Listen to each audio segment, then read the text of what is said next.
dijjiti Macky Sall ci loxoom la xew kon dañ koy jaajëfal bu baax waaye tamit am na loo xam ne ni duñ ko rafetlu ci côté président de la République dañ koy wax rek te dee dañ ci toogoon ci jamono Macky Sall di xeex njabootu Macky Sall gii def jël assemblée palais de la République def ko yaataa yumbe di fa dajee di fa def seen i mbir tey ñu gis suñu président en tant que président Bassirou Diomaye Diakhar Faye di ko def loolu tam ñun duñ ko rafetlu quand même bu fekkee ne président Bassirou Diomaye Diakhar Faye am na fu muy dajee ak bureau politique am na fu muy dajee ak waa député yi am na fu muy dajee ak maire yi am na siège ñu dem ci siège ñu dajee fa mais palais de la République Macky Sall même bi nekkee lii lañ ko doon xeex kon Diomaye Faye du fi nekk ñu koy accepté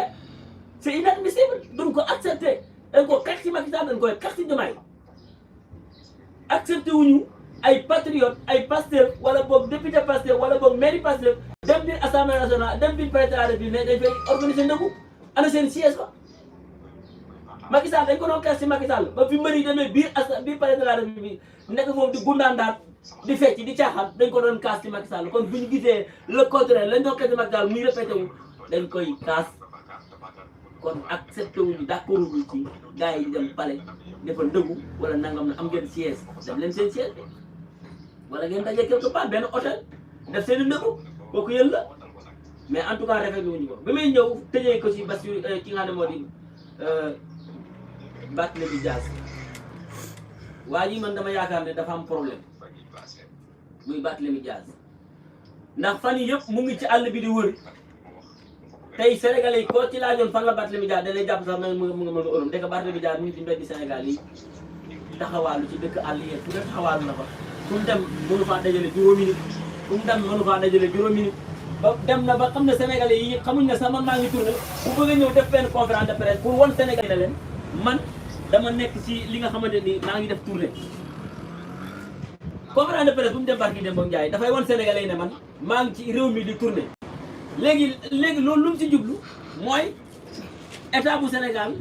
yónnee ko ay gendarme comme ni ñu doon def Ousmane Sonko comme ni Macky Sall doon def Ousmane Sonko di ko tàññaañal fu mu dem gendarme yi tar ko fu mu dem ñu tere ko loolu la jàpp ne ñii danañ ko def Barthélémy Dias tu te fatigues toi-même Barthélémy Dias tu te fatigues toi-même yow ñii taluñu la ku mënta dajale ñaar ni loo ko yónnee gendarme gis nañu yow bu la neexee fu la neex demal réew maa ngi noonu Barthélémy Dias fu la neex dugal kenn du la buntu xatal li nga bëgg doo ko am maanaam comme tey ñu yónnee la benn escorte avec gendarmerie foo dem ne la fii doo fi taxaw nga mën a nekk di révolté wu di jooy di yuuxu pour def ampleur du am réew maa ngi nii fu la neex demal taxaw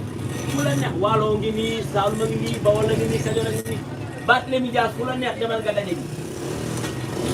dem conférence de presse yëpp comprendre nañ ko parce que xam nañ ne da nga bëgg a victimiser wu pour wan Sénégalais yi maa ngi def benn tournée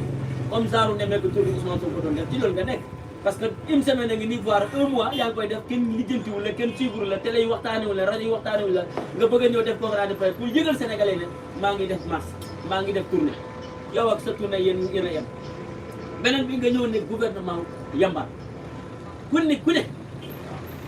kenn ku ne moo war na wax gouvernement wu yambar ci réew mi ba mooy yow Barthélémy Dias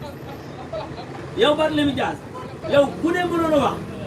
gouvernement wu yambar ci mim réew di Sénégal ba mooy yow Barthélémy Dias ndax yow li nga gën a bëgg